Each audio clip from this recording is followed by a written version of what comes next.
What is up, everyone? Welcome back to the Keep It Down podcast. As always, I'm your host, Garrett, joined by my two rambunctious co-hosts, also my brothers. Shmak, how you doing today, baby? What's going on, everybody? It's great to be back. Another episode of the Keeper Down podcast. I'm excited to be back, man. I got some fun stuff to talk about today, so I'm excited to get into it. And TC, how you been, baby? Dude, I'm doing great. Excited to be back. Episode 28 of the podcast, man. We kind of been on a weird schedule, so we took kind of a long break. So I'm super excited to get back into it, boys. I think it's gonna be a fun one today. Mm-hmm. Yes, I agree. As always, just some quick housekeeping. Be sure to follow us on Instagram at Keep It Down Pod. In our bio, you'll find our link tree, which will take you directly to YouTube, TikTok, wherever you choose to listen or consume your content at. We're also on all the traditional audio sites such as Spotify, Google Podcasts, and so on. Boys, in our pod briefing, Shmag was a little fired up and testy to say the least. So, hmm Shmag, why don't you go ahead and relay to the people what you're thinking on this fine Thursday Okay, afternoon? so I mean the topic, and we were already going to talk about this today, but I kind of wanted to get this started with childhood sports phenoms, right? You've seen it once, you see it a million times, and for Yeah. those of you listening, you already know where I'm going with this, right? Hot topic, baby Gronk, right? So this kid is 10 years old, plays youth football, and he has currently been just absolutely blowing up all over the internet. He's done like all these unofficial visits, all the schools. He's met Nick Saban. He's been to, Death Valley, LSU. He's been to Oregon. He's been to Ohio State, you know. And it kind of like, we've seen this before, right? We've seen like the Julian Newmans of the world. We've seen, earlier this year we had Jeremiah Johnson, who was that 12-year-old with the mustache. And it kind of seems like the internet has this really funny way of like taking, these younger kids who are especially involved in sports and just blowing things like out of proportion into this huge thing.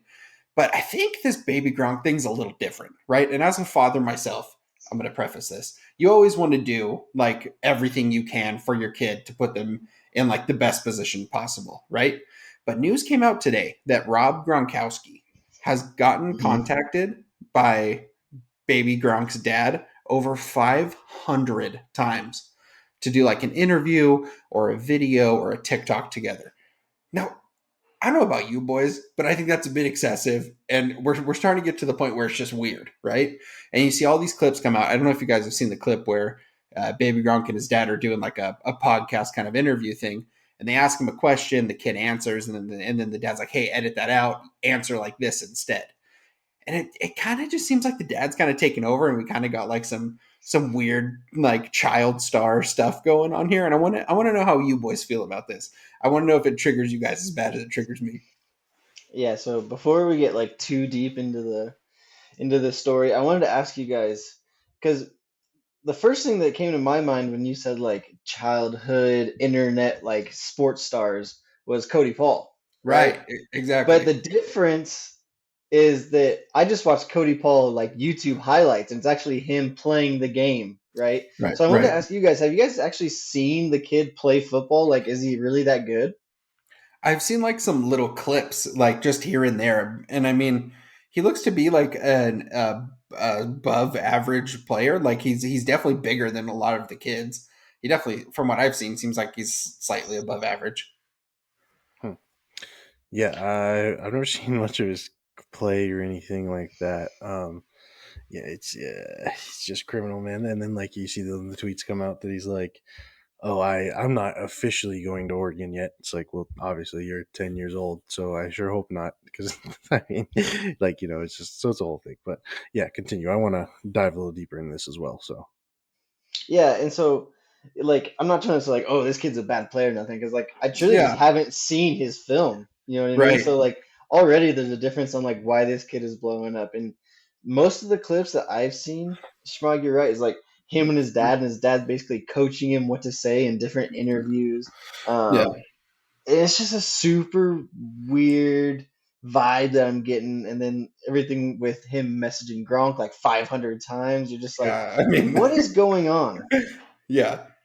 And I mean, I don't even know like how the nickname like started. Like, is it just because he's a bigger kid, or is it like kind of like a self-proclaimed. I mean, I'm sure his dad helped out with the picking of that nickname.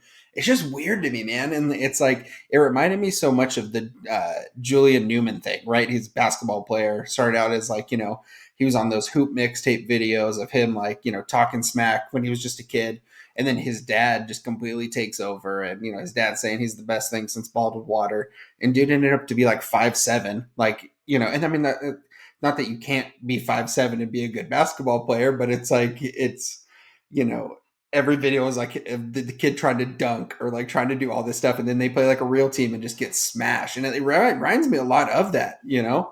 Um, I don't, I just it just doesn't sit right with me, as a parent and as like someone like on the outside looking in, and like I don't think a lot of people like it, and I just don't know how the dude is like still so popular. You know what I mean? Yeah, I feel like it's kind of just like the age of social media that we live in, but I feel like there's a way you can do it and be successful in a way that the wrong way to do it. Which I think this is, the latter of those two situations. Yeah, But yeah, like when you established your game and you're, like the Ball family, how they were all very talented in high school, and then they started making YouTube channels and content and a TV show, and obviously now they're, all professional, semi-pro basketball players. But like when you try to dive too deep into the content side before you've established yourself as even above average at your sport, like it's tough. It's going to catch up to you right. eventually, because I mean Yeah. that's just how the internet works, man. Yeah, Josh, that's a great point with the Ball family because if you Uh-huh. remember when like the Ball family first came on the scene, like I don't think any of us could stand LeVar Ball, right? Oh He like Yeah, no. no. went on First Take saying he could beat Michael Jordan 1-on-1, Yeah, and crazy like stuff. yeah, just like but like you knew it was like a shtick, right? The whole time, Exactly. like Yeah, you knew yeah, he didn't actually mean these things. But it is interesting, like the balls were able to make it out of that situation, all be successful. So that's kind of the flip side of the coin. But how many times do you see parents get too involved like this and it doesn't work out? You know what I mean? yeah, yeah, exactly. And I'm not at all trying to talk bad about the kid. I mean, the kid's 10 years old. I think that, I think there's some. I mean, it's just weird, and like you would, it's just really kind of hard not to think about like why is like the dad like trying so hard like to create this persona for his kid, like now he's seen as like you know like he's really just kind of tarnished his kid's name a little bit. What if the kid is a good athlete? What if he is great at the game? He's always going to have this thing now where his dad is messaging Rob Gronkowski 500 times to get an interview in. You know what I mean? I'm sure there's like some monetary stuff going on. You know what I mean? I mean, he's got to be making money on those videos and those podcasts and stuff like that. And people are starting to like deny these interviews. Will Compton with Bussin' with the Boys like had a whole Twitter thing where he went off on the dad and all this stuff, and like people just don't want to get involved with it. And I think it's it sucks for the kid. You know what I mean? The kid's 10. I mean, he can't really make all those decisions for himself yet. Yeah, Yeah, like and like I think some of it too is like the 15 seconds of fame type of thing. Hmm. You know what I mean? Like it is this really about like obviously you would love to see your kid get recruited to go into a Division 1 college. Like that Absolutely. would just be amazing. That's you know awesome. But is it really about that or is it like just the capitalizing on the 15 seconds of fame? You know what I mean? I Right. don't know if this guy exists in any other era besides this internet social media era. You know what I mean? Exactly. Yeah. Yeah. Yeah. yeah, like if you're trying to get on, the bus with the bus with the boys, unironically, or with interviews with Rob Gronkowski, like it becomes quite evident at that point that like that's not your intention to see your son succeed in sports for a long, long time. It's Right. evident that you're trying to make a quick buck off of your son because he is who he is, and I mean, you can just tell by looking at the dad. If you watch any clips for 5 seconds, you can tell he's the dude who rolls up to the youth football complex who is like abnormally sweaty, and he's the if I wouldn't have blown out my knee guy, I would have been pro. And you could just Yeah. like Yeah. he's obviously just living vicariously through his son, and I mean, it's Yeah. tough to watch sometimes, man. Yeah. Yeah, like my whole thing with it is like it's almost like he's become like this like influencer character. You Hmm. know what I mean? Like Yeah. you see that like allegedly he rizzed up Livy Dune or Dunn or however you say her last name, like that gymnast at LSU, and like he's getting pictures taken of him like on the Cowboy Star at Jerry's World. Like he's just like Hmm. a influencer character more so now than like a serious like Division 1 football recruit, phenom Right. type guy. Yeah. It's like all a shtick almost at this point. Yeah. Yeah, I think you're right too. And TC, I think it's so interesting too because I mean, like when we were kids, you heard the term all the time, like 15 minutes of fame, right? Everyone was just after their 15 minutes of fame. You heard it all the time. But then you said like 15 seconds of fame, and it really like I'm like it like especially and Chachi, you kind of touched on it too, like being like in such a digital space now where like everything is like so short form. It's like it really is like 15 seconds. It's like it's here and it's gone, and it's like you have like this opportunity to like make a lot of money really quick, and then it's just gone, and it's like literally like 15 seconds. It's way quicker than it used to be. You know what I mean? So it's unfortunate for the kid. I feel bad for him, but hopefully Yeah, just and then someone like can figure that out with the dad. this third side of the coin is like the kid's obviously not getting any of this revenue from any of this stuff that he's doing because like Yeah. it's pretty much in any social media's TOS that you have to be 18 to withdraw any funds from any account. So like I mean it's just Right. a given that Yeah. obviously his dad's pocketing all that cash. So Yeah. it's just Well, he weird. doesn't need a There college fund because he's going D1. You know what I mean? exactly. Sure. What was that? What was that show called? There was a mini series on Netflix. I think it was called Trophy Kids, and it was literally just a Friday show Night of Tags, dude. people.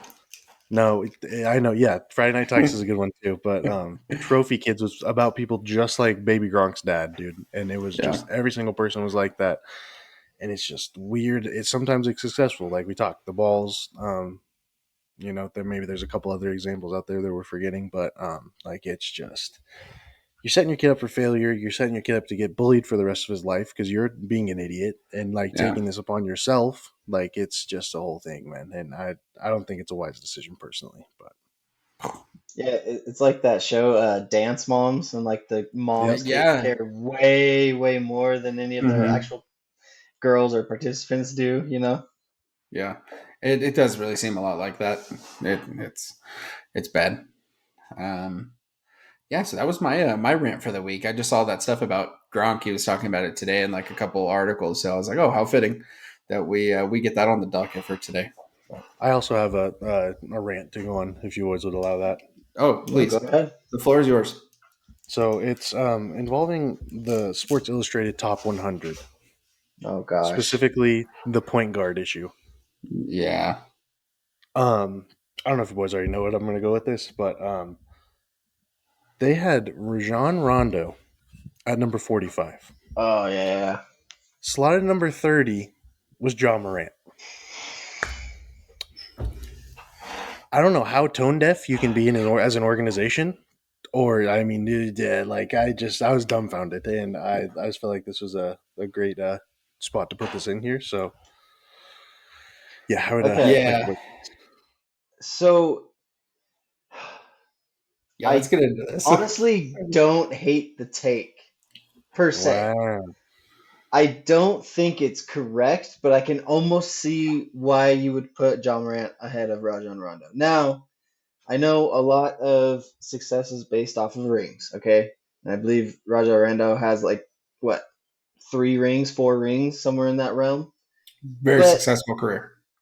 he's also never been the best player on his team. It's true. Like all of his rings, Celtics, I believe he has one with the Lakers.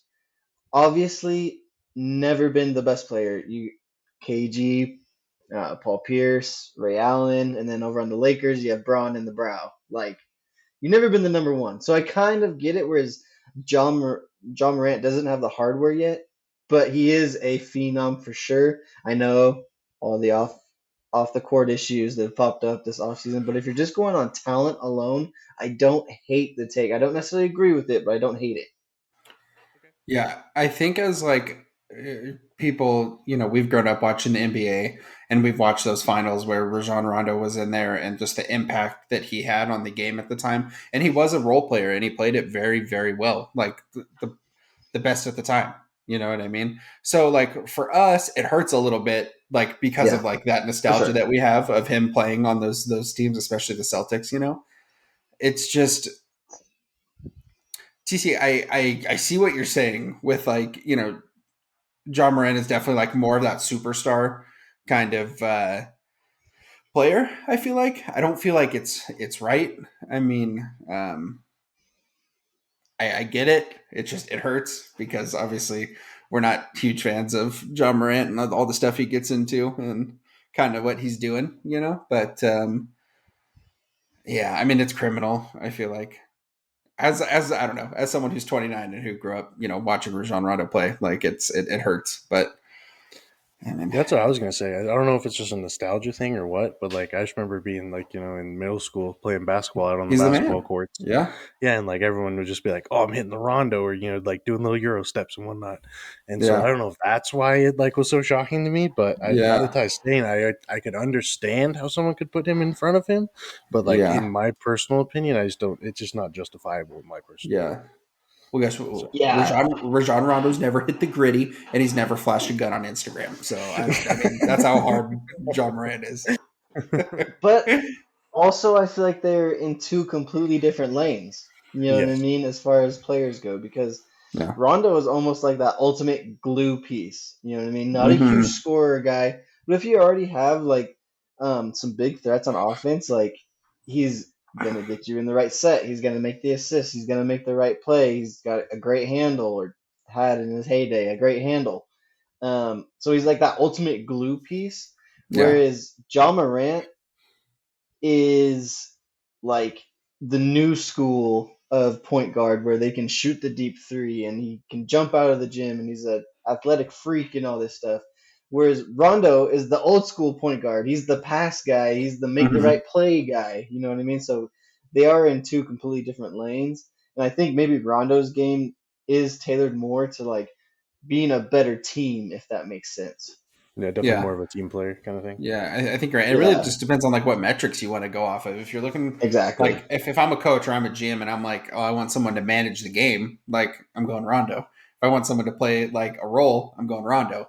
If I want someone to freaking make a big splash superstar plays, like I'm gonna go John Morant. It really just depends on what you want, what you're looking for. I mean, I'm picking Rondo in almost every single category, but I mean, I get it. I get it. I don't like it, but I get it. Yeah, and like just to clarify, boys, if this was my list, I don't think I could possibly put Morant in front of Rondo, right? But Sure. I'm just saying I get where they're coming Yeah. from as far as the talent side goes and the Yeah. flashiness and all Yeah. that stuff. Who did they have like top 10? Like who was like at the top of that list? I didn't look at that. I just saw the someone posted, one of the other sports outlets posted on Twitter or something. Got it. So I screenshotted it. Yeah. Um, so it's point guards only, right, Chach? Yeah, just top 100 point guards. Who would you guys guess would be at the top? Chach, see if you could find the list real quick. Yeah, And I'll I look it mean up real like quick. John Stockton's going to be up near the top of that list. yeah, I feel like Steph, Yeah, obviously, Steph's gonna be up Magic. there. J Kid. Um, I would probably say either Steph or Magic are going to be number one. I would probably say Um, Magic. you probably have Isaiah Thomas, Mm, Pistons Isaiah Thomas. Chris Allen yeah. Iverson. Paul might be like he might crack top 10, but no rings. That's tough to sell. Yeah. Um, trying to think who else. Oh, yeah, Stockton. Also, did Jerry West play point guard I think for so. Logo? Yeah. Um, oh, what about Steve Nash? Yeah, Steve Nash is definitely going to be up there too. I mean, you might have just named out the top 10. Yeah. I mean, the fact that they have Rondo at like 40 something is kind of crazy. Like halfway. Yeah. You know what I mean? Yeah. I'm trying to think of who would kind of be in the middle of those two spots, like not quite Yeah. top 10, but before like the 30s. I mean, obviously you're gonna have like Russell Westbrook. Um, Yeah. Westbrook's but probably going to be pretty high. It's um, a magazine, so I think you have to buy it to see the full list. I'm Oh. not finding it. um, All right. yeah, whatever. It's all right. You know what? I'd be willing to bet that. I probably forgot about a couple here and there, but I probably Yeah, I mean named. on the cover you got Magic, you got IT, you got Mhm. Steve Nash, Allen Iverson, Chris Paul, Oh, Ron's on Allen there for Iverson. some reason. John Yeah, Stockton, Jason Kidd, yeah, Oscar Robertson. Mm. That's who's on the front. So yeah. I mean, you'd probably be safe to say it would one of those dudes, but you never know. it's got to be either Magic. Yeah, I mean, it's got to be Magic, right? I mean, yeah, he is front and center, but we'll never know unless someone's got $20 for us out there. Boys, like I mentioned, we've been running a weird schedule. Okay, we had a Mm-hmm. couple of weeks off, and I'm looking to kind of get the juices flowing for this podcast. So I cooked you boys up a banger game, and I'm excited to get into it. Okay, Let's do so it. this is how we're gonna do it today, boys. You guys I'm sure know I always go hard for the games. You know what I'm he saying? does. It's true. I'm calling this one the Big Four quiz. Okay, and this is Oh actually Sports man. Center inspired. Okay, so I'm gonna give you guys the winners, the champions from the four major sports, and you're gonna tell me what the year it was. Oh Okay, shit! I'm only doing from the 2000s on. Okay, and Oh so I goodness. kind Okay. of I kind of jumbled up the order as far as like if I'm gonna give you NFL or MLB or NHL first because some of them I feel like kind of give it away a little bit more. Got Okay, so I have 9 years cooked up. So we're doing best of it. five here, Whoa. and the Okay. rules are I'll give you a hint, I'll give you a champion, and you're allowed one guess per round. Okay. So we get If four you guesses make per a every. guess, you Okay. have to wait until the next hint comes in. Okay? You can't just Okay. keep guessing years until you get it. Okay. Big Four quiz, boys. First year for MLB, the Nationals won. For NFL, Patriots won. 2009, Nope. For NBA, the Raptors won. 2002. No. Nope. 2019. Yep. 2019. Schmag, you're up one. Okay. Hold on. Let me get a tally going here. Okay. Yeah. Next The only year. reason I remember it was the Patriots and the Rams, and that was one of the most boring Super Bowls that Oh my has gosh. ever happened. That's when Ever. that's when the Saints got snubbed. But we'll move past that. It's true. The Rams did deserve it. Screw them.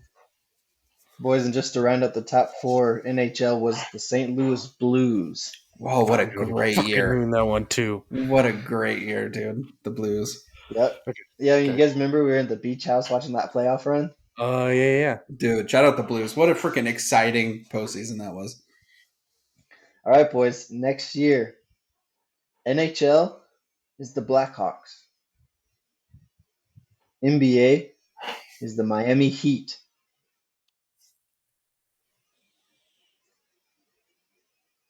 2013. NFL. Okay, I was gonna Chach's evened it up. I was gonna say NF, 2014. NFL was Ravens. MLB was Red Sox. Yeah, 2013. Yep. Ooh. All right, boys. We're going on in the next year. For MLB, New York Yankees. NBA, Los Angeles Lakers. NHL, Pittsburgh Penguins. Just mm, In the NFL, it's the Pittsburgh Steelers. 2009. Yep, 2009. yeah. Yankees, Lakers, Penguins, Steelers. All right. Chach 2, Schmug 1. Next Bad. year, Okay. NFL, New York Giants. NHL is the Red Wings. 2005. No. Chach, do you care to make a guess? It's kind of for free. 2009. Nope. MLB was the Phillies. 2007. Nope. 2008. It's 2008. Dang it, man. I knew it was somewhere right there. Yeah, I knew it was in Dang the it, Yeah. upper dude. right You below guys were 10. just dancing around it. And of Oh, course, NBA was Celtics. So you see, yeah. I left the Celtics for last there because I knew it would give it away. Dang it, All man. right. Schmog, your back's up against the wall here. Oh yeah, Um, like always. the next year we had NFL was the New England Patriots. MLB was the Kansas City Royals. This is 2015. 2015. All right. Chach, 4. Schmog, 1. And just to round out that year, NBA was Golden State, NHL was Chicago. Yeah. All right, boys, the next year, NBA was the Miami Heat. MLB was St. Louis. NHL was Carolina. This This is is 04. 2000. NFL, it's not 04. No, it's 2000. It's 2003. Nope.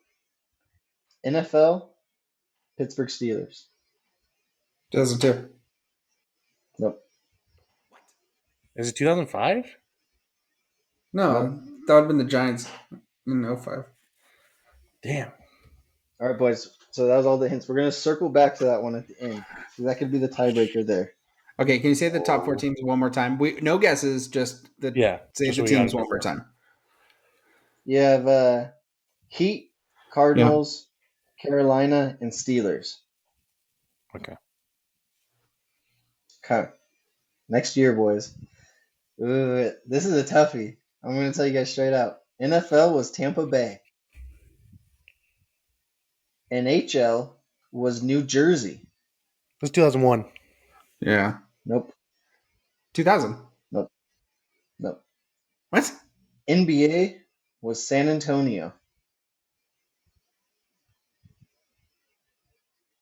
MLB was the Florida Marlins.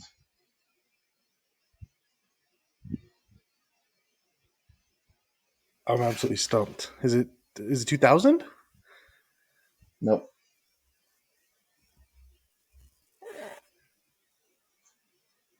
This is 03. All right, Schmag, here we go. On the comeback trail. Left into one. Okay, boys. Next year, NFL was the Green Bay Packers. NHL was the Boston Bruins. 2011.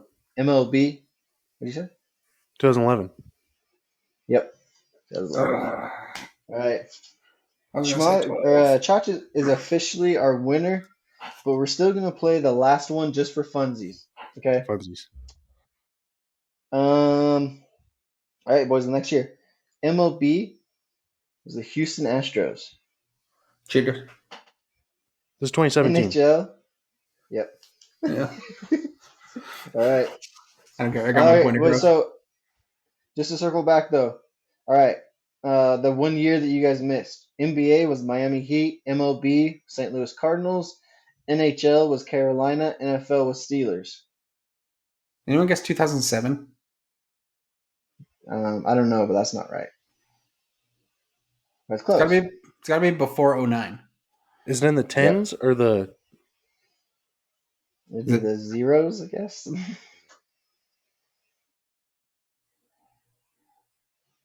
Yeah. So Is it? Is it? It's not 09. No, it's 08. I don't know. No. Or are we not? I It's mean, is it 2000? We didn't There's- get 2000. it's 2006, boys. 2006. Is that when they played the Cardinals? No, that No, was that's gonna 2009. be that's gonna be Seahawks. Yeah. Sean Alexander. Yeah. Dang. That was Boys, tough. Great game though. I know. I've been trying to make them just a little bit harder, but still where you guys can get them. But I gotta say that 2003, I was pretty shocked that you guys got that one. Tampa Bay, New Jersey, San Antonio, and Florida. What a weird year. Yeah, that was super, super weird. I think the only reason why I remember it is because, like, I mean, Dad was like a big New Jersey Devils fan back in the day, so I Yeah. remember that. But Dude, that game's hard because like I don't know how good I would be at it because I could get you like close on the years, I think, but I don't know if I can nail the exact year. You know what I mean? Yeah. That Yeah. was a Yeah, banger, boys. as always. That's how you play the Big Four quiz, boys. Sheesh. It's a good one. We're gonna bring that one back. Oh yeah. All right, boys. We're gonna get into a little meat and potatoes here. Yep. We're gonna take a deep dive into the NFL power rankings.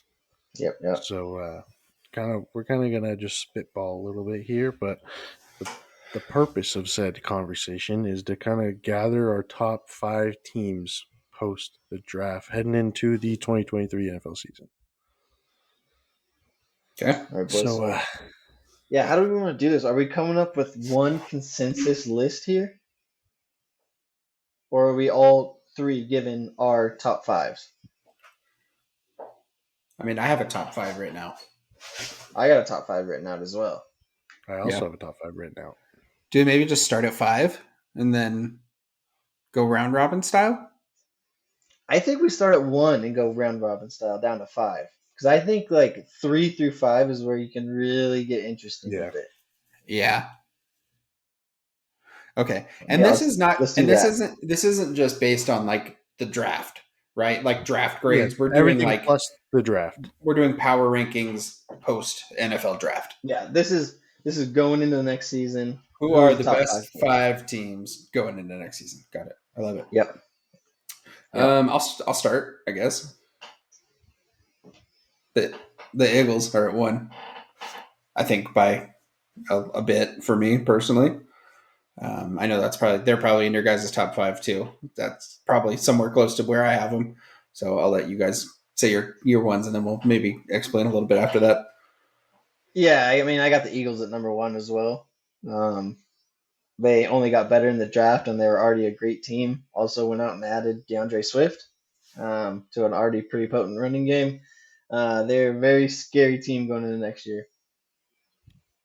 I am. See, we talked about this at the end of the season after the Super Bowl, and from now on, it is the Chiefs until proven otherwise. So I'm going to put the Chiefs at number 1. So I'm guessing Eagles are 2 for you, Chach? That'd be correct. Okay. Yeah, I mean the Eagles, dude. Tell me, and I mean their front office, dude. I mean the Eagles played in the Super Bowl, so traditionally, if you play in the Super Bowl, you're either getting pick number 31 or 32, barring any trades or whatever happens. The Eagles trade up, snag Jalen Carter, the best defensive tackle in this year's draft. Nolan Smith, one of the best linebackers in this year's draft. They get DeAndre Swift for a box of Cheez-Its from the Lions, and then Jalen Hurts signs a massive, massive contract. Like nobody left. Like everyone's still there. Same great offensive line. I mean, they're the, Chach. I know you have the Chiefs at 1, but I mean, yeah, Yeah, I mean, Schmug already hit on it. That defensive line is just absolutely nuts, and it already nasty. was last season. And Yeah, then they go out and get 2 more Georgia boys to add to that defensive line, and like, oh my gosh, man, that's gonna be insane. And the offense, man. I mean, Jalen Hurts was an absolute steal a couple of years ago. Devontae Smith, and AJ mm-hmm. Brown. That's a pretty good 1-2 punch. And like I said, you add DeAndre Swift in the run game. That's a more than serviceable offense and probably a top 3 defense. So, It's true. Yeah, um, yeah. yeah, Yep. boys, this is why I suggested going 1 to 5 because my number 2 is the Chiefs. Same. I My feel like number 2 you is could also the really Chiefs. Yeah, you could really flip flop those two however you wanted, depending on what your metrics were of like how you're gonna rank these guys. Um, Pat Mahomes, Travis Kelsey, Andy Reid, and then whoever else you put around them, they're gonna be good and they're gonna make a deep playoff run. Doesn't really Mm-hmm. matter, plug and play type of situation with those 3 guys, kind of running the show over there. They're gonna be around for a while. Yeah, I agree 100%. TC. I mean, they play in a great division. I mean, their their conference games are the team to beat is the Chargers. So I mean, there's that, and the Chargers are still kind of in this weird half rebuilding, trying to figure themselves out kind of stage, kind of building around J Herbs. Um, but I mean, Yeah, I mean, Chacha, I completely agree. I mean, they are the defending champs and the team to beat for sure. Yeah, I was also gonna mention something about it seems like their division's just getting weaker and weaker. I mean, yeah, you have the Broncos in there, but we kind of know what the Broncos have been going through. You add Sean Payton, which is obviously a good add. Russell Wilson, we'll see if he can shape back to his old form. But I mean, besides that and the Chargers, I mean, the Raiders, I don't see being much of a threat at all this year. So I mean, that's really 6 games. They could be rather. I mean, 4 for sure. Could be possibly 6, Yeah, depending on how the Chargers shake out. So yeah, I mean, yeah, like I said, if you got Pat Mahomes, Travis Kelsey, Andy Reid, I mean, you got a shot basically. yeah, So I mean, Chiefs are 1 for me, 2 for you boys. But Yeah, and like we all know how great Pat Mahomes is and everything. I mean, he's on a historical run right now. But I mean, Andy Reid, man, he's just nuts. Like we talked about it during their playoff run last year. They were like running hook and ladder plays, but they were like safe hook and ladder plays. Like in the hmm first quarter of the playoff game, like they had practiced it for years on end. Just weren't afraid to whip it out. Like just the most creative mind and just a gamer, man. Always gonna put his guys in the right position to win the game. yeah, Yeah, can't say enough about that duo. yeah. Boys, who Um, do you have at number three? I got Cincinnati at 3. Okay. I think, in my opinion, Cincinnati and Buffalo are similar teams in a lot of ways. I just think Cincinnati has more longevity, and I think they have more playmakers where they need to be in a good spot right now. So I have Cincinnati at 3. They took a defensive end from Clemson round 1, and then 2 DBs in rounds 2 and 3. One of them being Battle from Alabama, who's I mean we know is a proven cornerback, and then I believe they took who would have been um, Porter's opposite at Michigan. Penn State. Penn State. Yeah, sorry, Penn State. Yeah. No, wait, whoa, no. whoa, No, I had that right. Porter did play for Penn State for Michigan. I got that wrong. So yeah, I mean, I have the Bengals at 3. I think Joe Burrow's gonna have a good season. So I think they're putting some good weapons around him. Yeah, I actually have the Bengals at number three as well, as much as it pains me to say that, boys. And it's not so much about what they did in the draft. I thought they had just a decent draft or whatever, but man, that young core that they have going, we talked about the Chiefs being around for a while. If they can keep Mm-hmm. this young core intact, the Bengals are going to be around for a while. I mean, just look at their offense, man. Obviously, Joey Burrow, he's just a different type cat. You know what I mean? We Yeah, saw what he did at LSU, and then just immediate success in the NFL once he got healthy.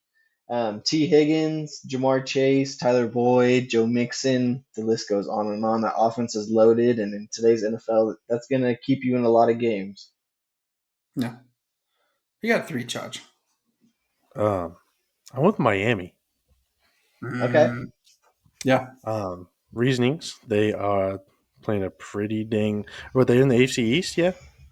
Yep. yeah. So I mean, yeah, you got Buffalo, and New I England. mean New England and the Jets. So Yep. the Jets are an unknown commodity. The Patriots are going to be average to above average. They're going to be consistent but not flashy. The Yeah. Jets Yep. could be. No one Who really knows about freaking them. knows? Yeah, Yeah. Um, really, I mean, all the Dolphins did in the offseason was add talent to their defense and maintain the rest of their team. So, yeah, and they were, what, 5 minutes and a third string quarterback away from beating the Bills in the playoffs. So sure. Yeah. maybe Yeah, that goes differently if Tua stays healthy, which he's coming back. He was playing solid before he had all those head issues. So, yeah. um, yeah, I'm optimistic on the Dolphins in this party. So, I like it. I like the Dolphins at 3 for sure. Yeah, Chach, I really like the Dolphins at three. I had them at four personally. And I'll tell you why. I think they remind me a lot of last year's San Francisco team, right? You have this loaded roster, absolutely loaded, top to bottom. Um, and then the quarterback is kind of a question mark. Um, Going into last season, you didn't know what the Niners were going to do at quarterback. And, they started Trey Lance, he goes down, Jimmy G, he goes down. Brock Purdy, they're still winning somehow, even with Brock Purdy in there.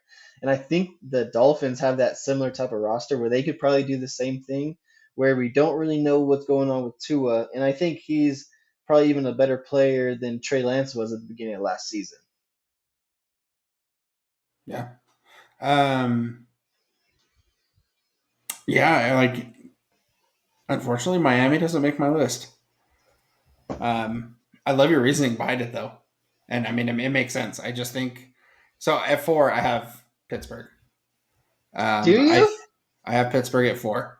I think that Wow. and Oh. okay, and I've been saying this for such a long time, TC. Hey, big Steelers guy in the playoffs because my team never makes the playoffs. Yeah. Um, dude, I just think the Steelers have been like a few additions away for the past like 3 or 4 seasons from like really being able to be super competitive in that division with what Cincinnati has going on. And they had the best draft that, I mean, we've seen in recent years, man, that I can't even remember Yeah. a better draft from anybody. I mean, the Eagles obviously last year had a great one. Steelers draft was even better. They literally added like great players. I think the only question is how Kenny Pickett plays this season. I think if he can at least go in and manage and make some like Kenny Pickett type plays, I mean, there's no reason why the Steelers shouldn't. I mean, it's going to be between Cincinnati and the Steelers for that AFC side. Yeah, you're gonna make me look like a bad Steelers fan, man, but they're not even on my top five because I felt like me putting them on the top five would make me sound like an irrational Steelers Because fan. you knew I was going to do it for Obviously, you. That's why. obviously, I'm super high on the boys. You know, I think we have a chance to really come out and shock people of how good we can be so quick into like air quotes rebuild. You know what I mean? The only issue that I'm seeing is the AFC North is a real gauntlet these days. It's true. We just had Cincinnati on our top five list, and then you have the Ravens with Lamar Jackson bringing in OBJ and Zay Flowers, and then down in Cleveland, man, you have Deshaun Watson and Nick Chubb. Who knows what they're going to be this year? You know what I mean? I Right. don't think there's any easy wins on the schedule, but I do think we have a great chance to be competitive. Yeah. I mean, I just love what they did in the draft. They had like needs and wants, and they went out and took it. And I mean, it all comes down to Kenny Pickett. Everything, all the other puzzle pieces are in place. So 100%. 100%. Chach, who's your number four? I got Cincinnati at 4. mm, Yep. So yeah, I mean, we already talked a bunch about them. Young core, quarterback on a rookie deal, surround him with talent, yeah, X, Y, Z. You know the blueprint at this point. mm-hmm. Yeah, got a young coach, seems to know what he's doing in there, and Zach Taylor. Yeah, it's just like it's just tough to lean away from the teams you see do consistent, especially for these kind of way too early power ranking situations. We Yeah. haven't seen anything at training camp, mini camp, anything like that. So, but yeah, I'm gonna take the Bengals at 4 here. Wow. Wow. Okay. Boys, I think this is where it really starts to get fun. Schmug, if my Steelers were at number four, who you got at number five? Minnesota. Wow. Oh, wow. All right. Okay. Break it down for me. Minnesota. I think that they didn't really lose a whole lot.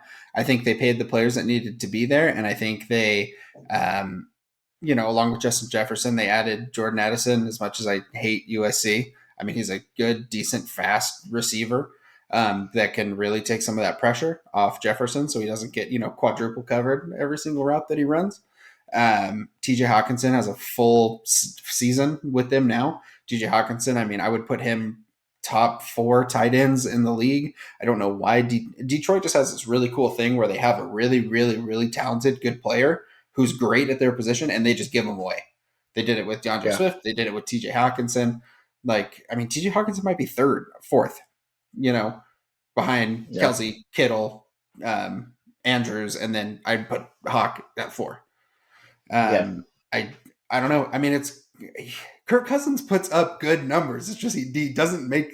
He's just so mediocre, and it's like he's so just average. Like the players around him really need to do their thing, and I feel like with having Hawkinson for a full year, with adding Addison, I feel like they've kind of put some things around him to just let him be who he is and the player that he is, and then have a good team around him because the Vikings defense is good. It's a solid defense. Yeah, They yeah. just, I mean, I don't know the whole, Dalvin Cook thing, situation thing that we got going on here, but I got the Vikings at 5. I know it's kind of a weird pick, but Vikings at 5. Did you guys No, ever man. Like I think? said, I think this is. Go ahead. Oh no, I was just gonna say, do you guys ever think that we'd be saying the top two teams in the NFC North are the Vikings and the Lions?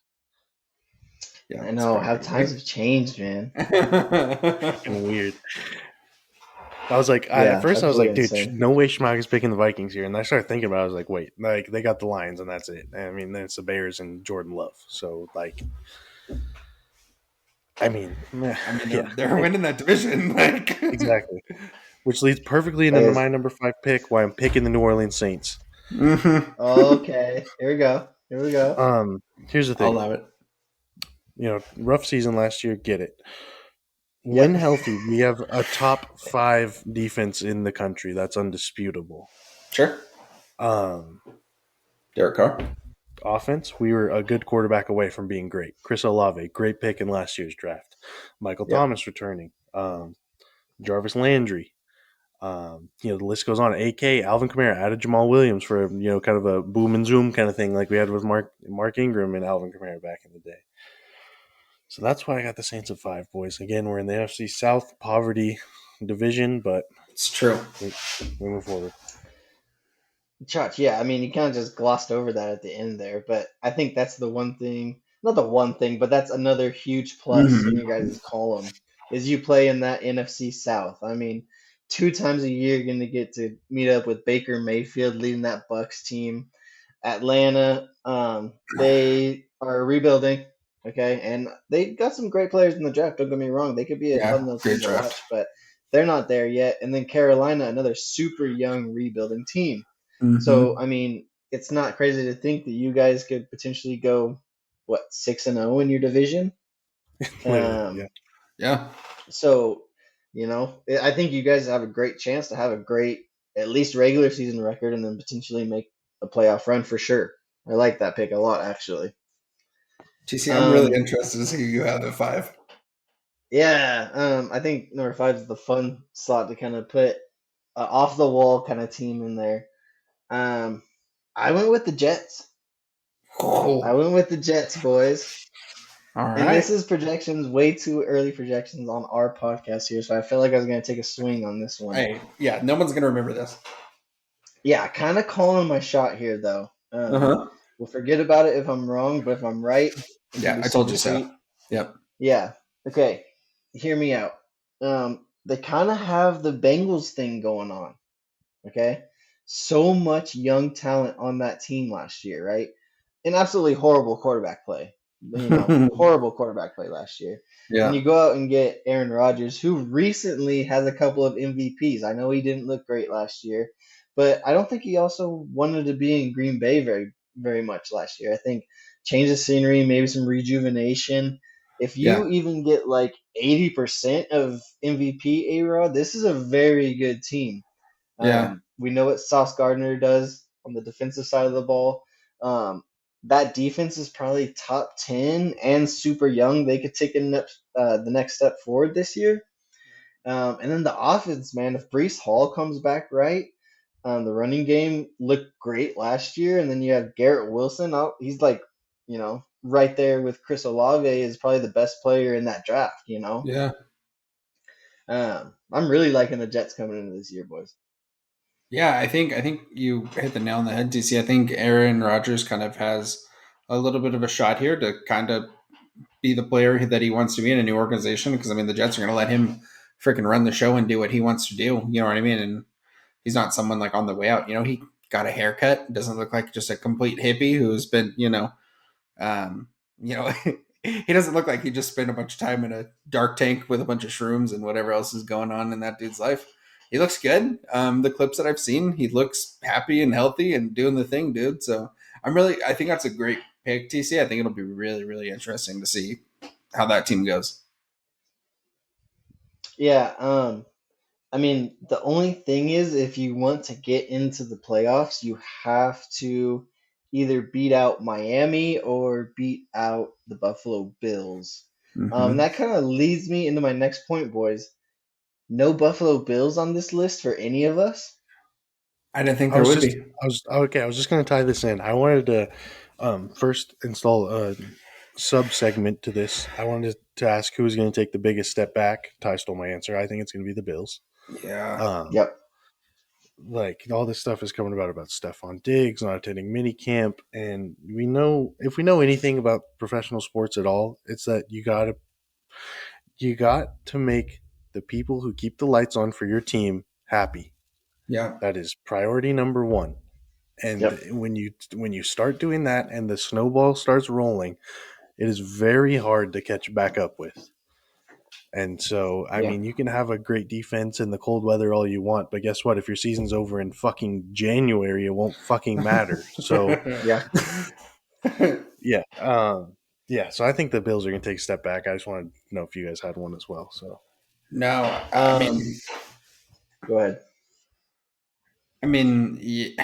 realistically, it's the Bills. I'm either going to say it's the Bills or the 49ers, but I Yep. mean, Exactly. the Yep. like the 49ers play with the third string quarterback, like a complete just like we'll never. I don't want to say never, but it'll be a long time before we see something like that happen again. You know what I mean? Like that situation, the 49ers, that defense is just stupid, and so is that offense. You know what I mean? And like we're never going to see that again. So I'm either going to say the Bills or the 49ers, but the 49ers didn't have a starting quarterback for most of last season. So really, the Bills, they got a lot of issues going on right now.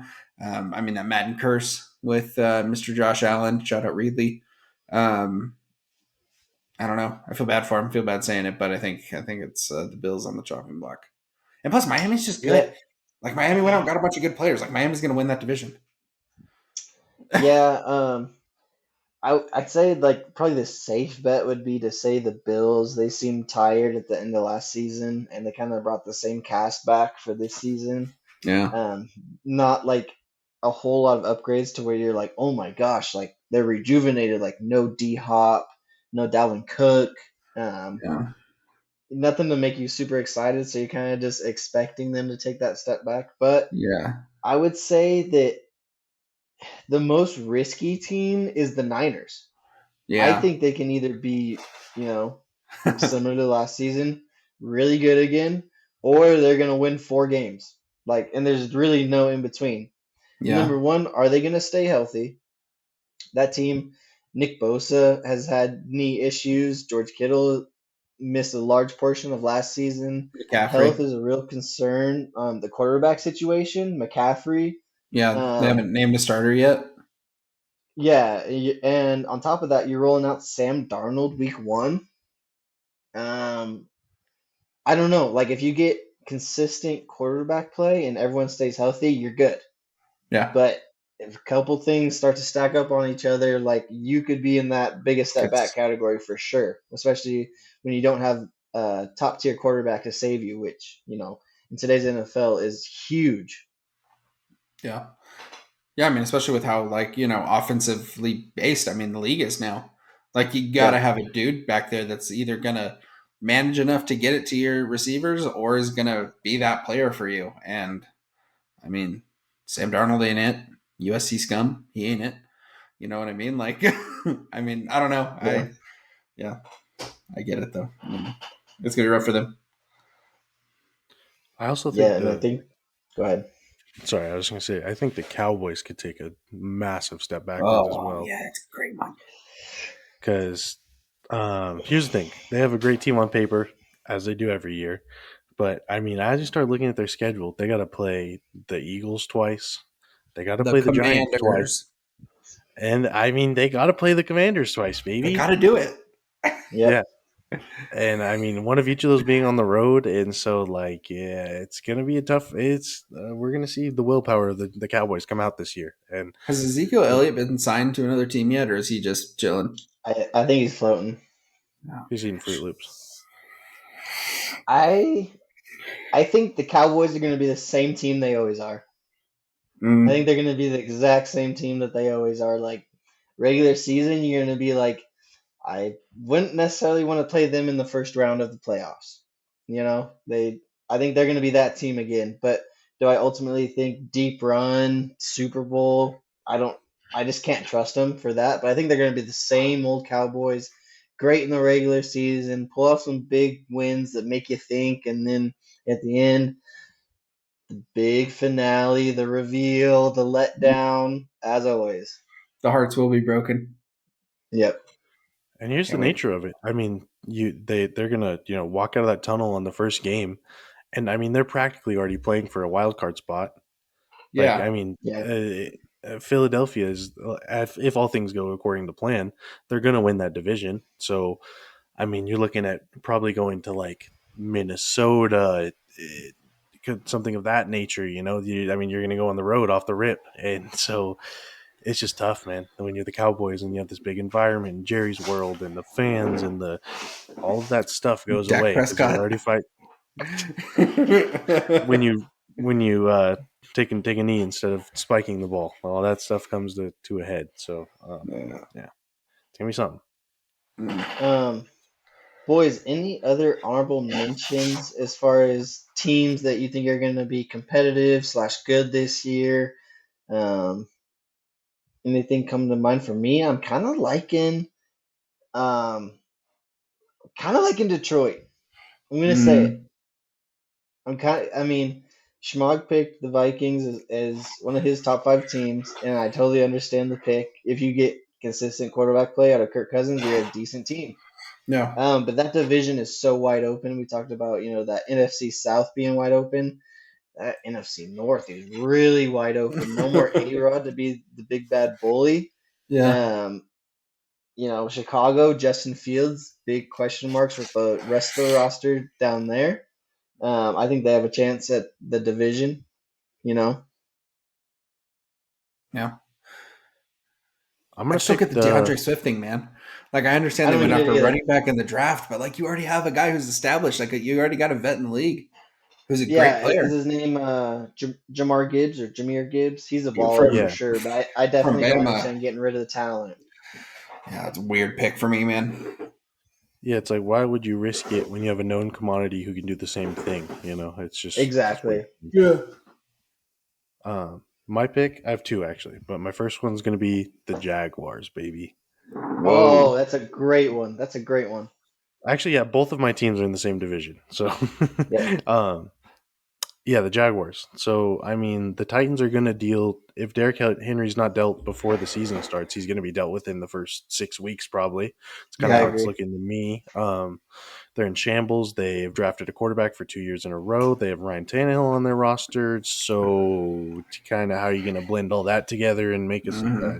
team culture happy and healthy? Taylor Lewan's gone. Their staple left tackle. So it's just like a whole bunch of things that are kind of compounding it ahead for me. Like Mike Vrabel's such a do it the hard way, do it by the book kind of guy, and so like when you don't have this very fundamentally sound team, it's going to be tough, man. So Definitely. Yeah, Tennessee's in a rough spot, man. So, I mean, Chuck, if I'm we're trying to think who the other team could be. Is it Houston? yeah, I'm thinking the Texans, dude. I think they're going to take a big step forward. I think so too. I think so too. I don't know about Yeah, playoffs, but I think they'll be yeah, like competitive.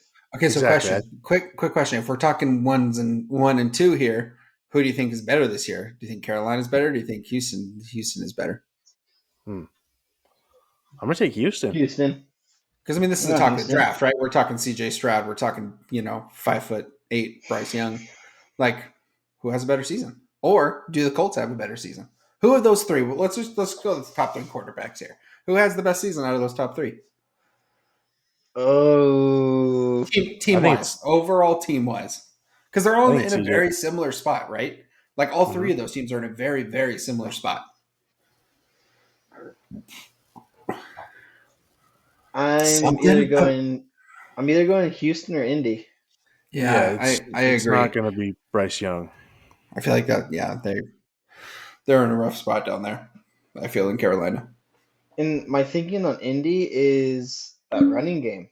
Jonathan Taylor, not a great year last year, but Yeah, I mean, before last year, you're taking him first overall in your fantasy draft. yeah, yeah, yeah. Just an absolute workhorse back. I mean, the run game is a quarterback's best friend, especially a young quarterback, and Anthony Richardson has all the potential in the world. If he starts to show flashes of that, they can be a competitive team. But I Yeah. think Houston probably has more young talent around CJ Stroud overall. So I guess if I have to lock in one answer, I'm going Houston.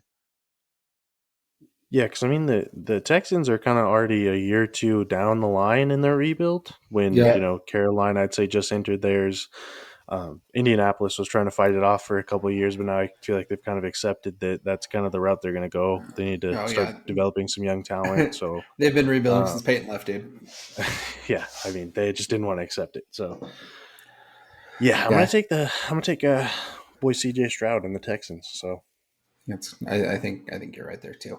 I mean, since we're talking about Indy, I mean, another kind of off topic, but still involving Indianapolis. Another report came out that there's a big list of NFL players that got busted for some gambling problems in the NFL. One of them being Jonathan Taylor's backup in Indy. What is his name? Does anyone know off the top of their head? it's on the tip of my tongue. But Naheem anyway, Hines? Is it Hines still? I think No. it. No, Hold on, let me look it up real quick. I should have this. Yeah, I saw that. Like, I think Isaiah Rogers, one of their cornerbacks, was getting in quite a that's bit of. isn't it Isaiah Rogers? I feel like he's a cornerback, possibly. yeah, you're right. Isaiah Rogers. Yeah. It wasn't a running back? Where did I see running back at? So But yeah. yeah, I think even Isaiah Rogers was betting on the Colts in particular, which is like a huge no-no. Is to Yeah, bet shout Yeah, on out your own team, much less shout out like Pete just bet Rose, in dude. general. Yeah, Yeah, that's all bad. And apparently there's like a list that the NFL has, and there's like more players on that list from different teams and like some stuff going on. So we saw that with Calvin Ridley. yeah, Calvin Ridley. I mean, he's back in the league this year. He served his year-long suspension.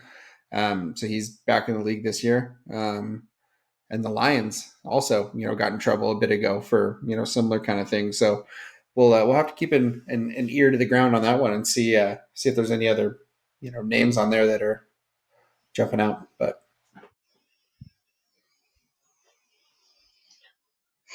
yeah, I just don't see the purpose of that. Like, and the only thing, yeah, like, I don't know if they're trying to like bet an ungodly amount of money to influence like whatever they're betting, and so other people can like their homies can get in on it or something like that. Like, that's the only thing that I could see happening. Like, it just doesn't make sense to me that like they're going and putting a prop bet on the Indianapolis rushing yards in a game to for like capital gains. Like, that doesn't make sense to me at all, personally. But I mean, you never know, I guess. So. yeah, Yeah, like, is there a bigger deal behind it, or is it really just because betting's fun? You know what Yeah, I mean? Like, is it just it's people not being smart and just like, oh, I'm gonna put a bet on us to win? yeah. I You just don't especially know with sometimes, man. Like it's really hard to say because I mean, it's fun to go out. I mean, like normal people. I mean, here in California, our laws are a little different. Can't do stuff like that.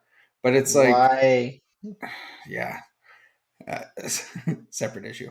But dude, it's like just don't bet on your like who you are currently employed by. You know what I mean? Like you're not allowed to do insider trading as like a normal Yeah, or insider trading as like a normal like person you work for like a corporation or whatever. So like why would you bet like on and especially your organization? Like that is just so stupid. Like yeah, if especially when the college football season runs parallel to your season. Like, yeah, if you want to bet on something, bet on college games. Like, there's yeah, no harm, no foul there. Like, it's just ridiculous, man. just be it's smart. nuts. Just be good people out there, man. Literally. Yeah, for real. On your own team. That's crazy. Really, Pete Um, Rose in it out here.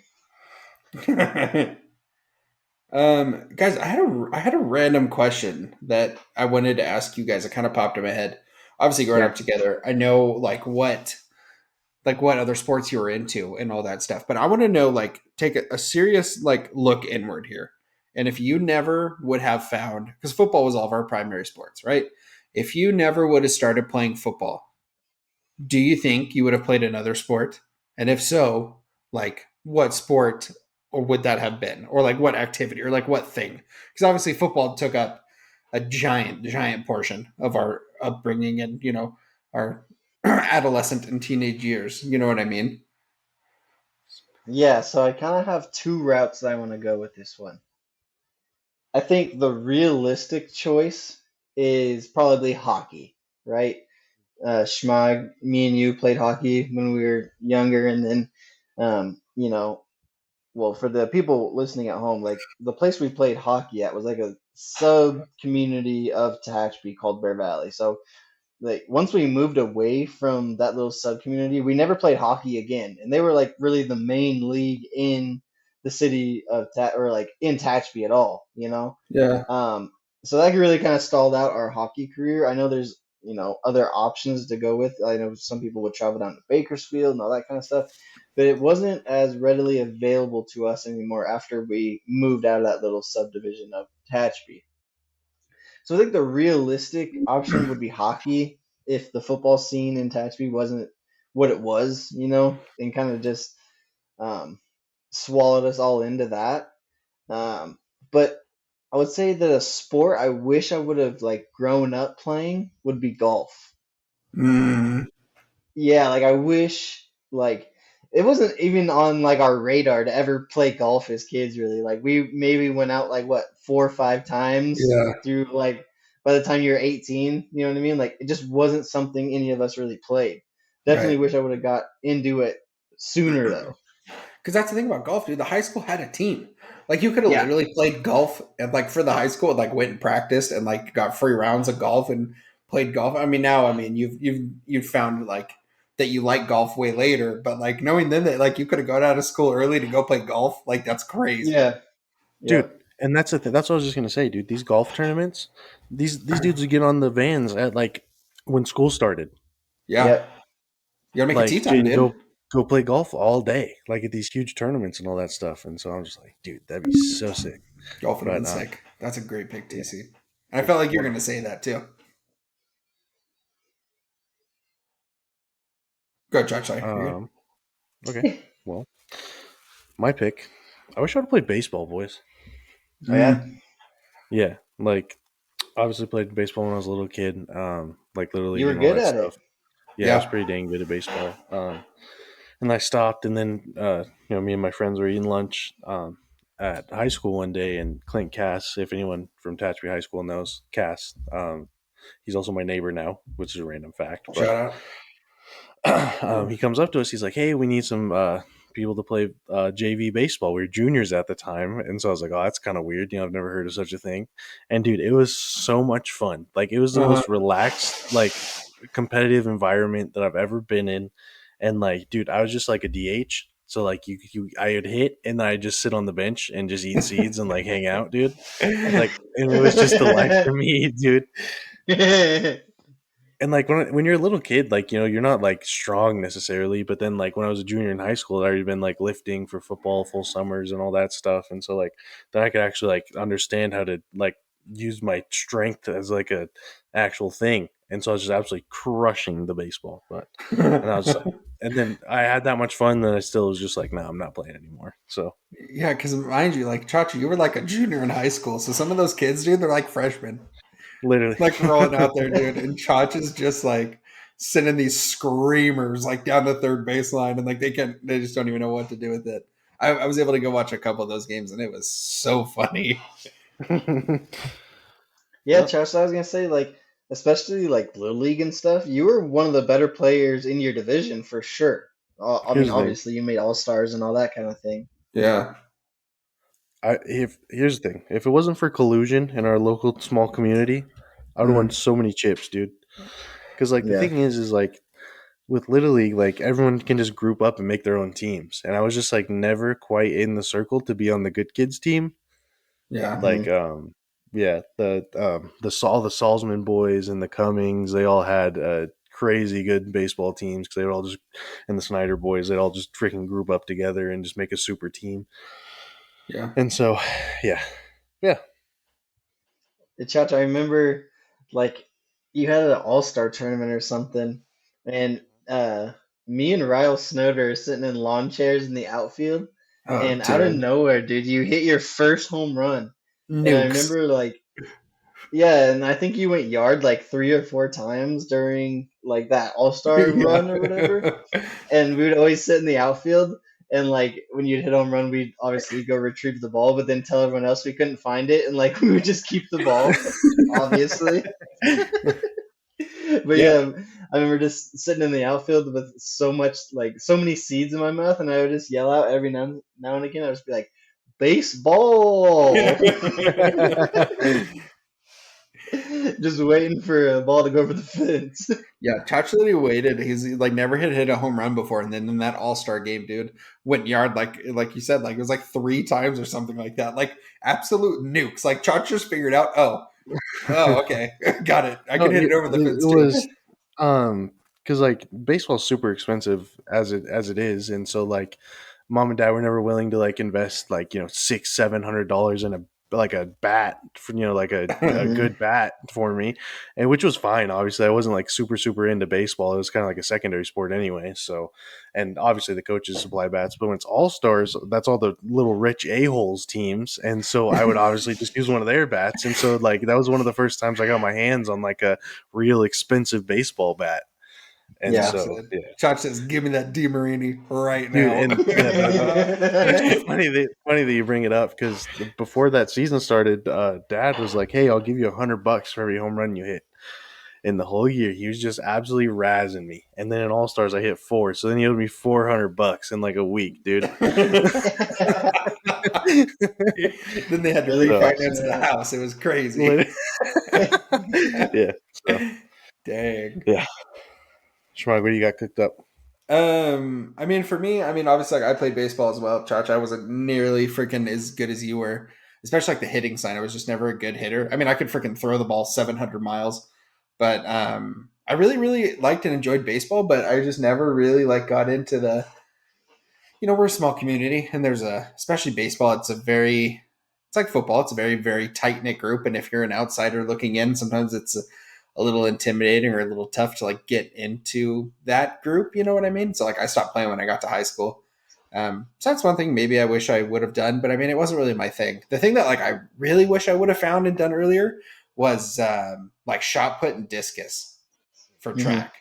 Like I did that for 1 year, dude, and it was so much fun because I mean I was always like a big team sport guy, and so like doing like an event like that where it's on you, like to show up to practice, to like to learn it, to do all that stuff where it's completely on you, and there's nothing else. Like you still have to go throw it, like you have to make sure like you're doing the right things. Like I wish I found that earlier and did that because I thought that was a lot of fun. Yeah, I was gonna say, I feel like track is one that, obviously I ran track and whatnot. Um, but I just kind of like you were saying with baseball, Schmog, like I was never in that like above average level of like track athlete. You know what I Right. mean? Like I was Yeah. a fast enough kid and all that, but I mean at the time, like we had people going to masters every year, and we were winning CIF championships for track and everything. Like we Yeah. had fast, like really fast dudes, especially like for our county. You know what I Right. mean? So like I wouldn't even be winning events for my like practices or nothing like You that. like So the, it was the league meets? yeah, Yeah. exactly. Like so like well I feel like I would beat people from other schools, like the people from our school would still be smoking me. Yeah, I remember TC like going to because you used to do like high jump and stuff too, and you're like Yeah. getting like towards the top of like where like you're like high jumping and you're going for like personal best, and then like there's dudes from other schools that are like scissor kicking like freaking 6 feet and higher, and it's like okay, well, all right, I got it. I mean, I'll take my bronze. It'll be fun. Yeah, I mean, I think I took home like a JV league championship for high jump, Uh and huh. then I think I went to like one of the varsity meets and did high jump, and like yeah, you're right. The like my maximum height, the kids from the other schools were just like scissor kicking over it. They still had their iPad or their iPod in their pocket with like headphones on and stuff. Like they're just warming up. And I was Yeah. like, nah. All right, Yeah. well, catch you later, guys. Yeah, dude, and I think track's kind of cool too because like it makes high schoolers have like a sense of responsibility because like the Hmm. coaches aren't always there. You gotta know when your event is, when you gotta be there, when you gotta be warmed up by, and all that stuff. And so I just thought that was kind of cool. But Yeah, yeah, yeah. interesting.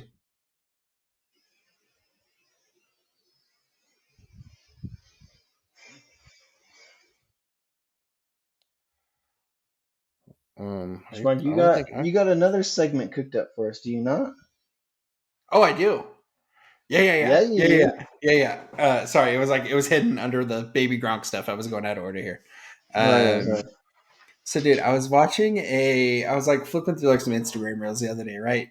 And I should have saved it and sent it to you guys, but it's like this dude, and he's like how dads have or like how dudes that barely know each other have conversations, and it's like this super awkward, like tense, like awkward white guy conversation, dude.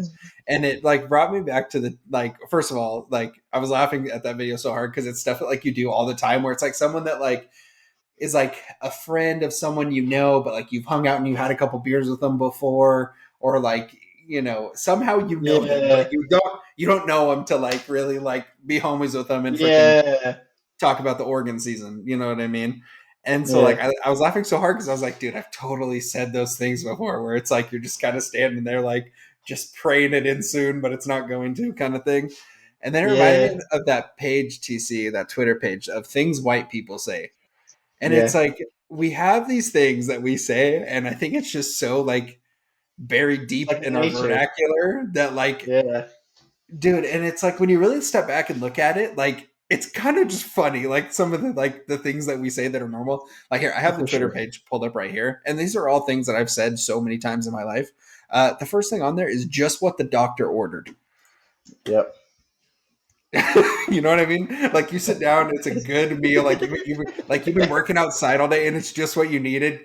Hey, just what the doctor ordered. I've said Okay, that how many Also, times? also hit the spot. Yeah. Hey, that hit the spot.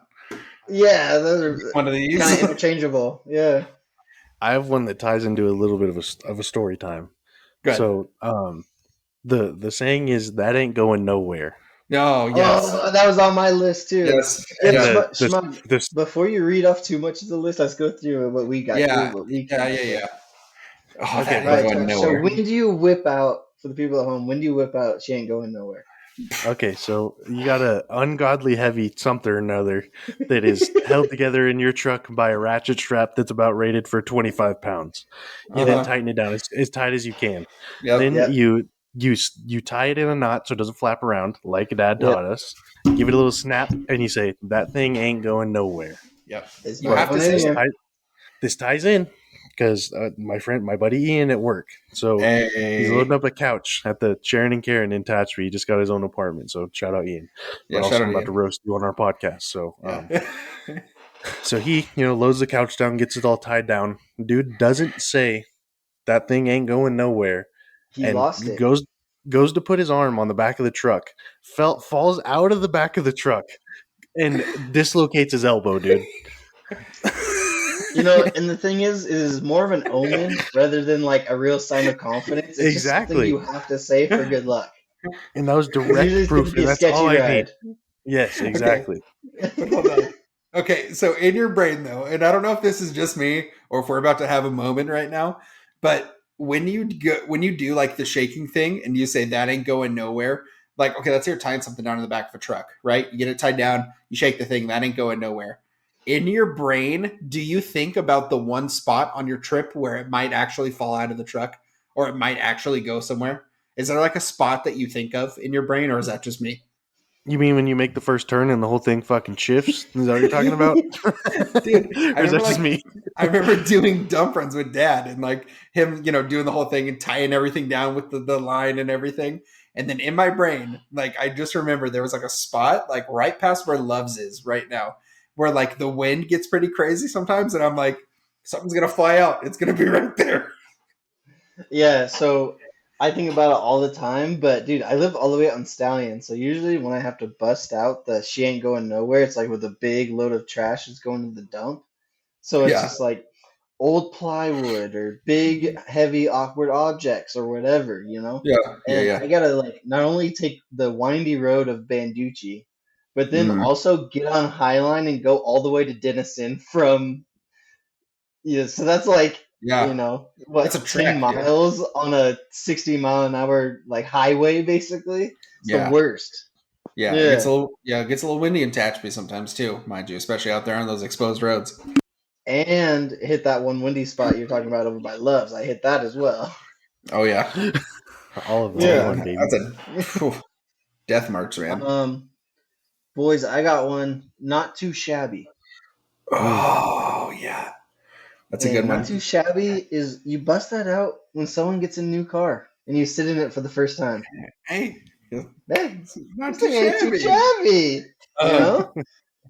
Um, Also, how do you greet someone, especially when you're an older white man? oh no. How the hell are you? How the hell are you? Oh, with a big old like. I'll be damned.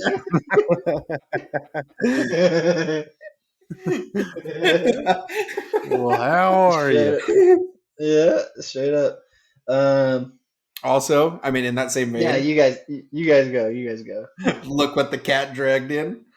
Yep. Oh, yeah. And in that same vein, um, I guess they're just letting anyone in now, or like, see, Oh. they're just letting Yeah, anyone in this place nowadays, huh? yeah, dude. I was just gonna add. I was just gonna add the business laugh as its own category.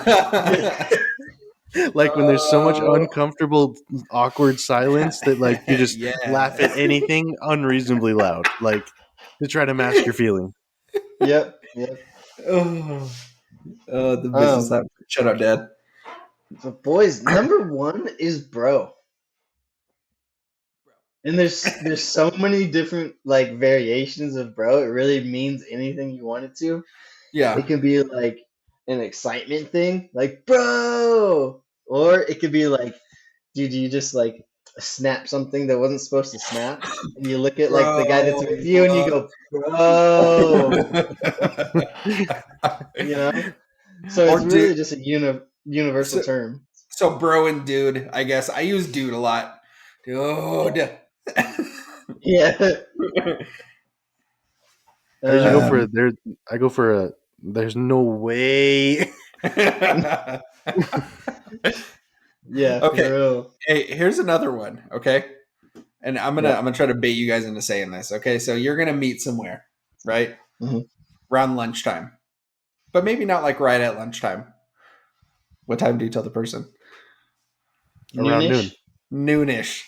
Well, Noonish. What a weird freaking thing to say. Noonish can mean so many things if you really think about it, dude. Yeah. I'm gonna be over well, there it's really about just noonish. So then you have to start yeah. thinking about what could be happening around noon. Like, okay, we're gonna watch the morning football game. So is he gonna be there like a little closer to like 11:30 because he wants to catch like the back half of the first of the morning games, or is he gonna be there like a little after to catch the start of the 1 o'clock games? So like Yeah, Mm. no, there's literally it's like an like hour and a 10:30 half to 2. window. Yeah. Yeah, I would say even more, 10:30 to 2. That's Yeah, noonish. noonish. You know what I mean? Yep, definitely. Yeah. Let me see. Let me see. Boys, what do you say when someone's just getting really close to the edge? They're just going somewhere they don't want to go. Hey, you're on thin ice, What do pal. you? You are skating on thin ice. You're skating on thin ice. You know. Also, that's a very slippery slope. It's a Yeah, very yeah, Yeah. slippery slope. yeah. You can even use those two like in the same like sentence, like to describe something. All right. Well, what do you say when you're working on something and you know what you're doing? You got it all lined out, and someone comes up and tries to give you advice. Oh, You tell them it's not your first rodeo. hey, this ain't my first Mm. rodeo, pal. You let them know, man. It's not okay. All right. But what about okay? What about when someone's got it wrong? They got it all wrong, and they're gonna find out eventually. But you know that they're not right. they're in for a rude awakening, boys. They're in for a rude awakening. And also, in that same vein, they are sorely mistaken. It's like levels of intensity though with those. Like they're sorely mistaken. It's like you're gonna pay. Straight up. Let Oh, me see it. Go what ahead, Josh. about what about Cup of Joe? Oh That was a yeah. great one. Yep. Yeah. I never That's a freaking call coffee Joe unless I'm literally saying it like ironically, like acting like I'm, a 50-year-old male. Usually followed by a loud sip of the coffee. What are you going to tell someone? Joe. How would you tell someone abruptly the correct uh, situation or that they're doing something completely wrong? Not so fast. First of Newsflash, all, buddy. newsflash. All right, well, I got one. All right, you just had your first sip of a very tasty, tasty bev that you've never had before. How do you let the other guy know that you think it's delicious? And it's probably alcoholic. Like this. You take a sip, then you go.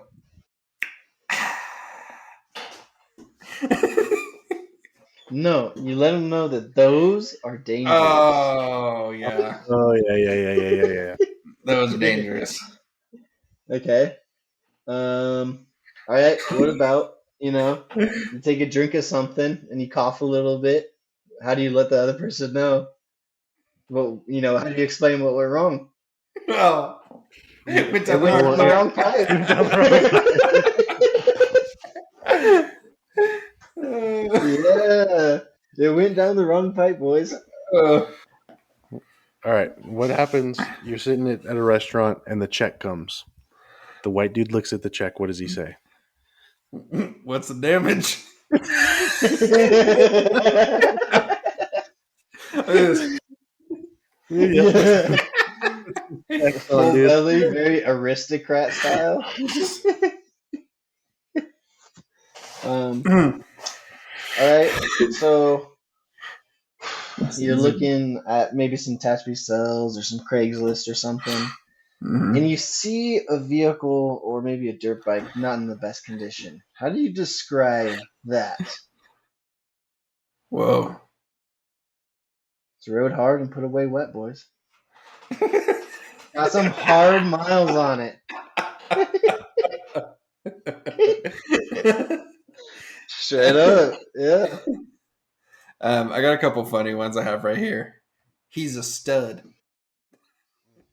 He is a stud. Yep. I said that many times Oh, on this podcast. here's another one, and this goes literally straight into the conversations with people. Hey, how you doing? Oh, just living the dream. Living the What does dream. that even mean? That could literally mean anything. Living the dream. Oh yeah. How's All work? right. I'll set the stage. Everyone's outside. They walk in. They look sweaty. You say, "Oh, is it hot out there?" What is their response? Oh no, I was watching Cops. It's the It's the humidity that gets you. Yeah, it's not the heat; it's the humidity. Okay. Okay. Now this one's for you boys. Okay. Um. Someone tells one of you guys that the kids are acting rambunctious. They kept them up all night, all that kind of stuff. What would your reply to them be? Welcome to the club. Yeah, welcome to the Welcome club. to the club. Oh, dude. Oh, welcome to the club. Oh, I hate that, dude. I hate it. Oh, Hey, welcome to the club. No. It's kind of like been there, done that. Got the T-shirt. Oh, yeah. jeez Louise, dude. Let me see. The jig is up. Beat around the bush. Oh, I mean, it's not rocket science. um. Oh, here we go. Here's another one. Shindig. What about Jeez Louise? Jeez Louise. Also a great one. Shindig. Let's have a little powwow. Oh yeah, powwow, another one. Hey, it's 5 o'clock somewhere. Also a good Mm. one. That's a great one.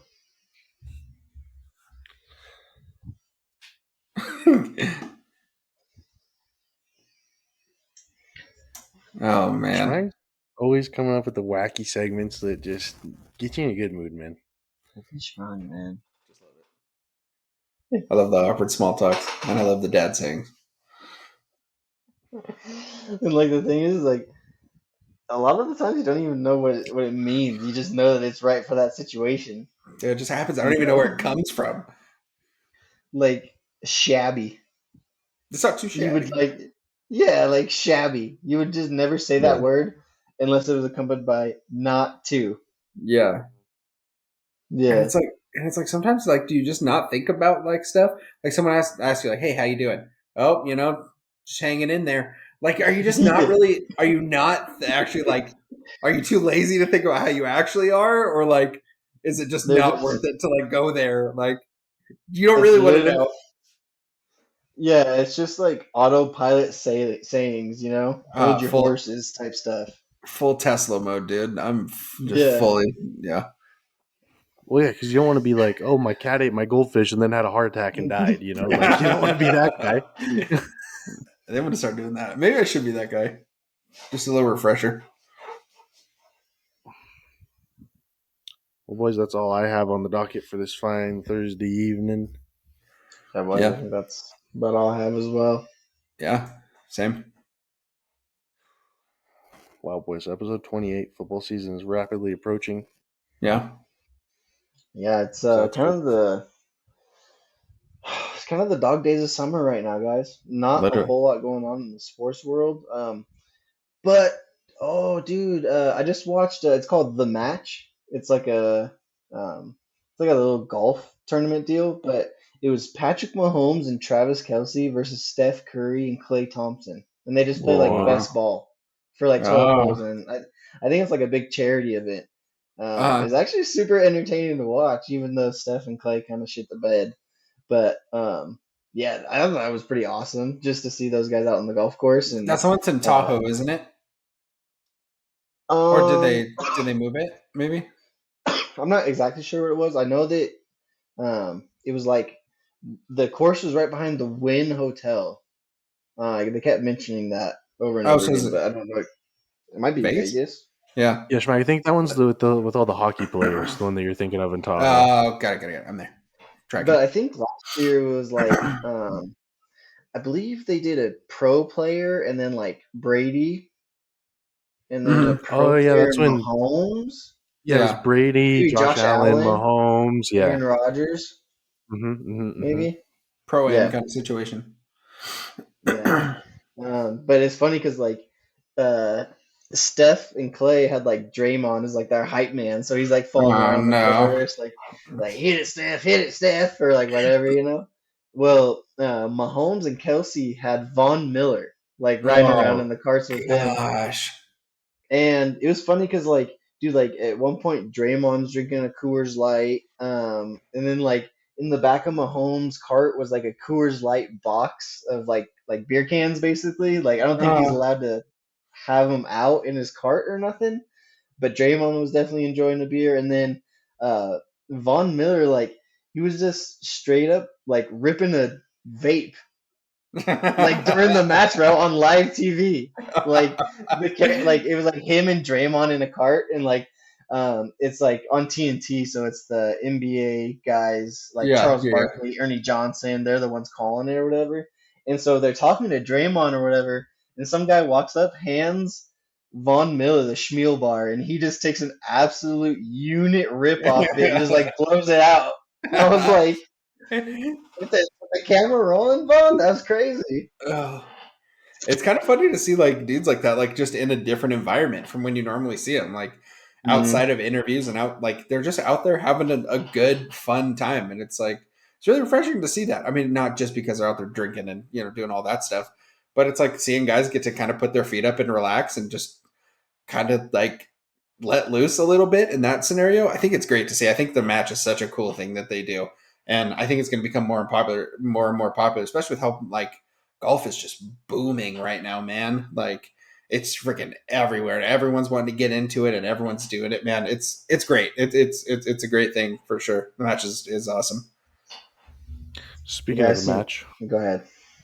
no, Oh I was gonna pivot topic. So if you want to talk about this some more, then you go first. No, I was just gonna say on YouTube I saw another kind of, I wouldn't say similar because it's not like a deal for charity or anything, but like Josh Allen, Sam Darnold, and gosh, who's the other guy? Another NFL quarterback. They played like a round of best ball with like three dudes from a podcast, and they're all drinking like cranberry transfusions on the course, like just having a grand old time, man. yeah, But yeah, it was those are always super entertaining to watch.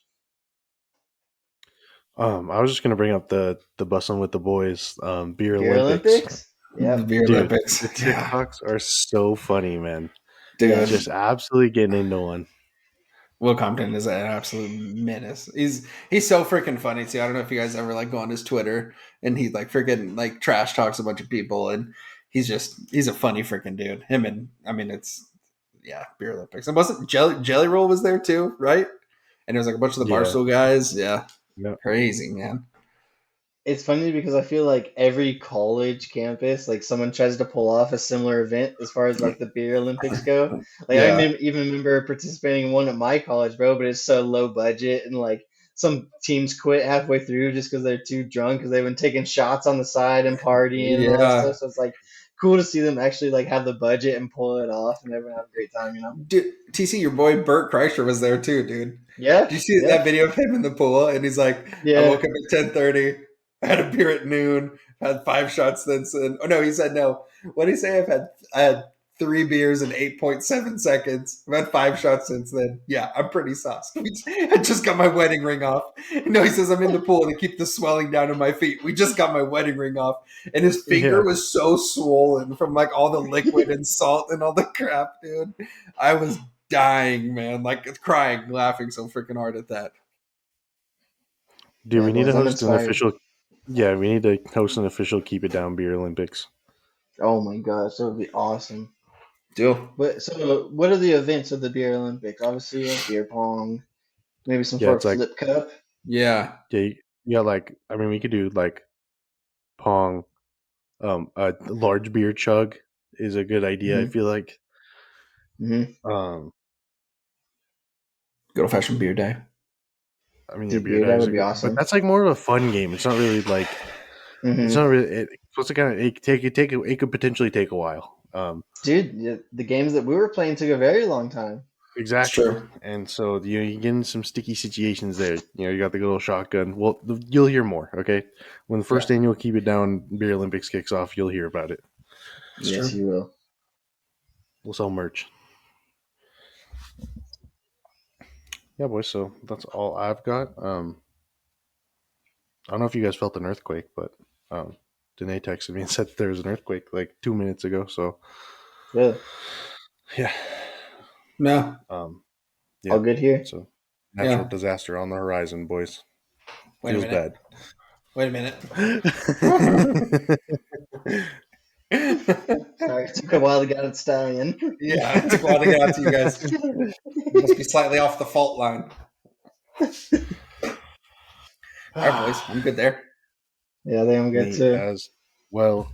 As always, everyone, thank you for listening. We appreciate it as always. Like I said, keep it down pod on Instagram, Linktree. All the socials are in there, so go there. It'll take you directly wherever you choose to listen or whatever you want to check out. We deeply appreciate it. As always, boys, say something to the people. Yeah, guys. Thanks for sticking with us, man. It's been a fun and wild ride, and man, we have so much fun doing these things. So, yeah, we're hoping that you guys are enjoying it just as much as we are. Yeah, I was just checking actually, not to take too much time here, but almost to 500 listens on the podcast. So to each of you that have clicked on the Spotify, page or on the YouTube page, or you found us through Instagram or Twitter, whatever it may be, thank you so much for listening. It really means a lot. We really enjoy doing this and it's a lot of fun. And, every single time you guys, click that button or like that post or whatever you're doing, like we appreciate it. Also 4th of July coming up, right? Next Tuesday. kind of a weird day for a holiday, but don't be an idiot, right? Enjoy the time. Enjoy the time with your family. Don't be an idiot. Don't be out there drinking and driving. Don't be putting yourself or anybody else in the bad spot. PSA from Keep It Down podcast. Don't be an idiot. Yeah, spend that $20, buy an Uber. I mean, there's even Ubers in Tatchby. Spend the $20, buy the Uber. Yep. Because I mean, yeah, that was a good schmack. Hey, That's PSA. good. We don't get PSAs very much, but Yeah, I mean, you just been hit with one. yeah, exactly. All right, everyone, have a safe and wonderful 4th of July. Drink more beers than you know you can handle, but responsibly. Don't forget that. All right, that's all for us, boys. Peace.